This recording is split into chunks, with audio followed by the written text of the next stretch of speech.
I've seen a lot of videos online saying that sanctions do not work against Russia. And matter of fact, in some cases, that is very, very true. And if you don't know who I am, I'm actually a Russian guy bringing you out the latest news and updates about what's going on in Russia.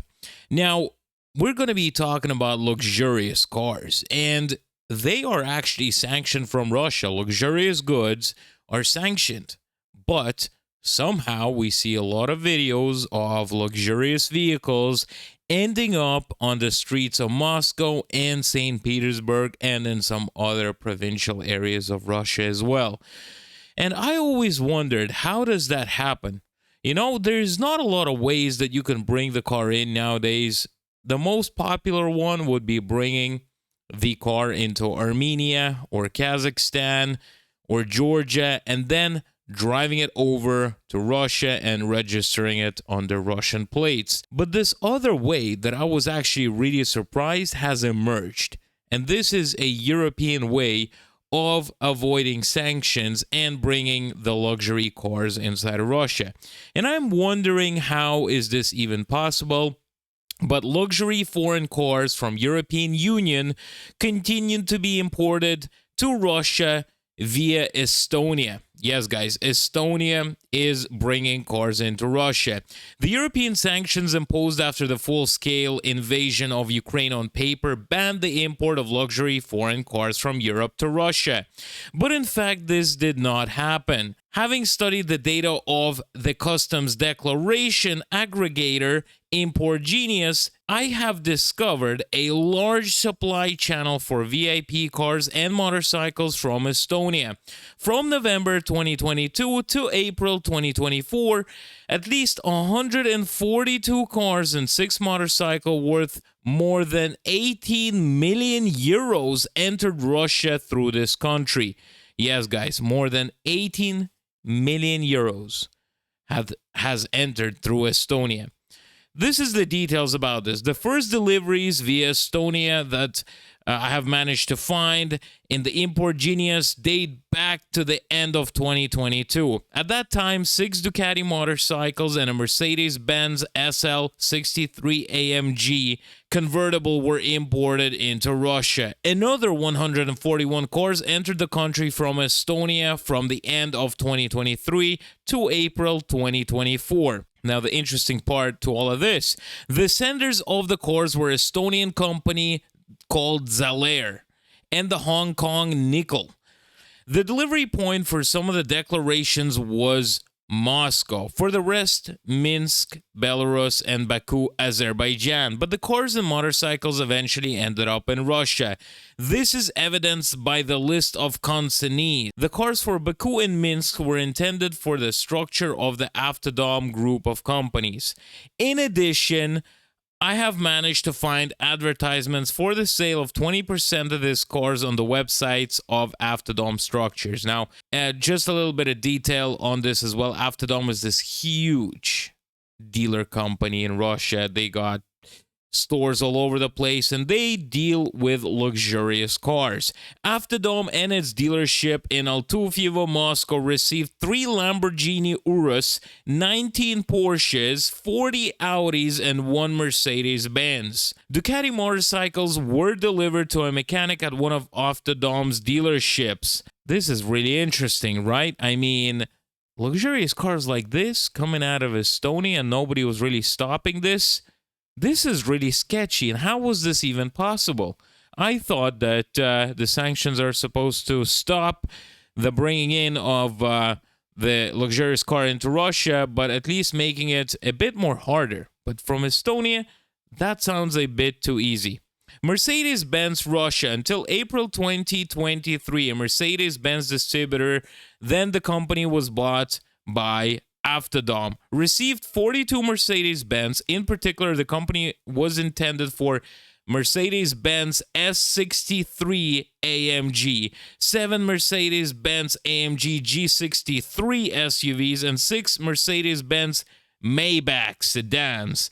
The remaining 37 cars, 4 Lamborghini Urus and 33 Mercedes-Benz also ended up in Russia, but it's unclear from the import database who were they delivered to. Based on sales ads, I have found out that at least 6 cars from this batch were sold through Mercedes-Benz Russia showrooms. Who drives the foreign VIP cars? Based on leaks, I have found out the fate of 4 foreign cars imported into Russia, circumventing the sanctions. The Italian Lamborghini Urus crossover worth 350,000 euros was purchased by a company, Cupromet. According to the leaked data of an insurance company, Cupromet supplies rolled metal products, including for defense ministry enterprises.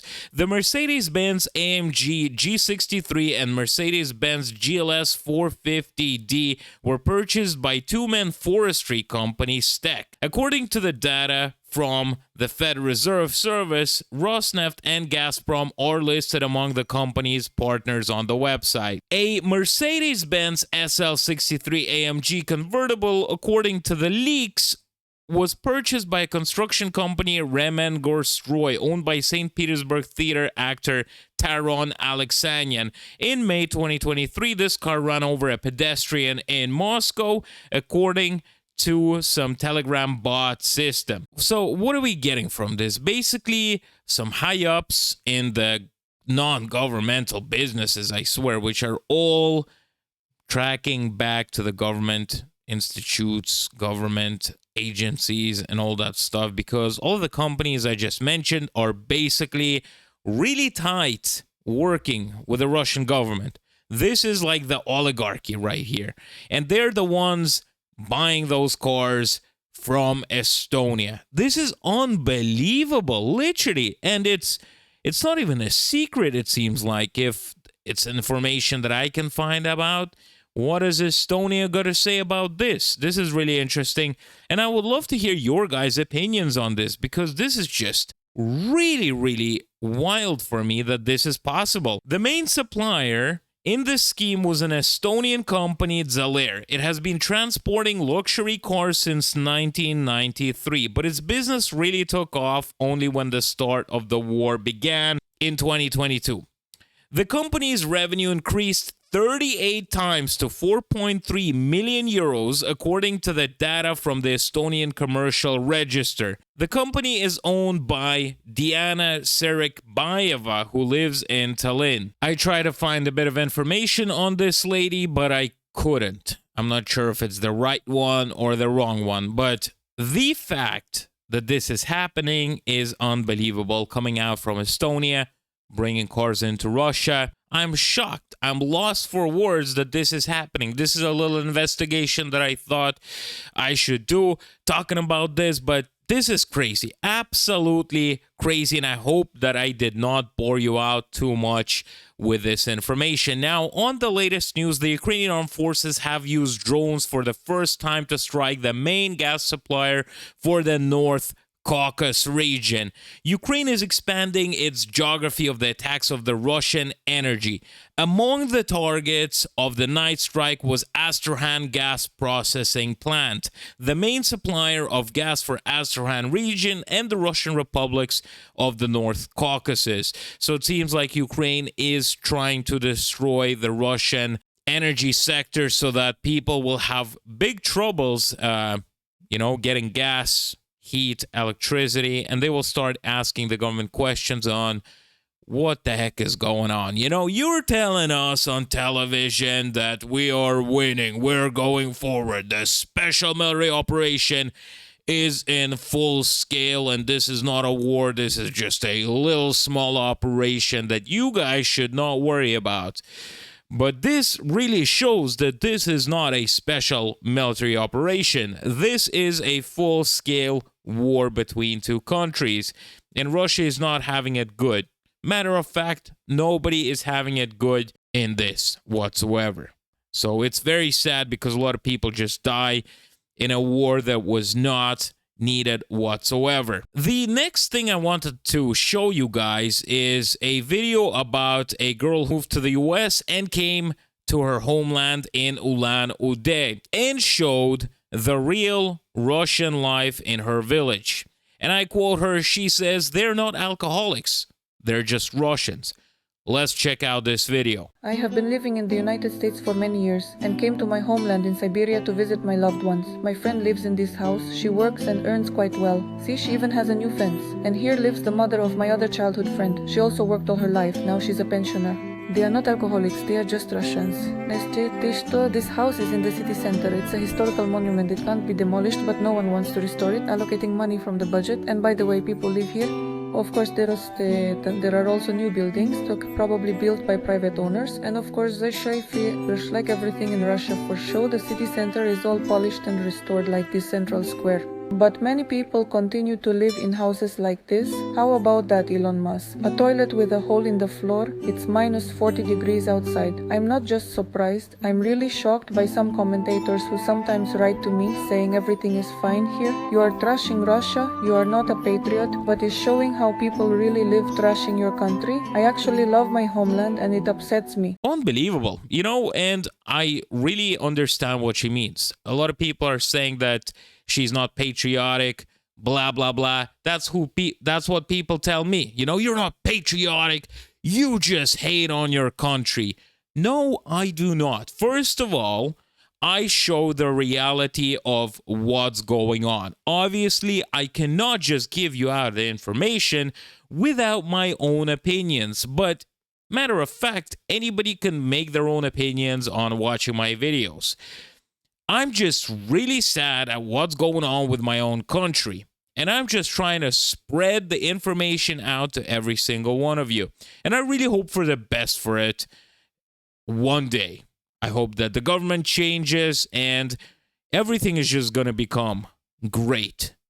But it's a very far reach and I don't think it's going to be happening soon. But in the bottom of my heart, I hope that one day something great is going to happen. Remember, I showed you a video, guys, about those oil tankers that spilled around in the Black Sea.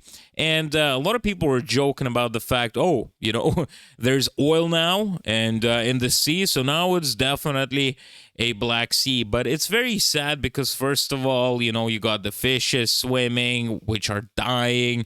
It's really bad for the ecology, and it just terrible. It's very sad what happened there, and it's the Russian government's fault 100% because they're literally putting out some Soviet rust buckets filled up with oil into the sea, which probably shouldn't be in that sea in the first place, spilling around the place. I mean, does the Russian government surprise me anymore? No, they don't.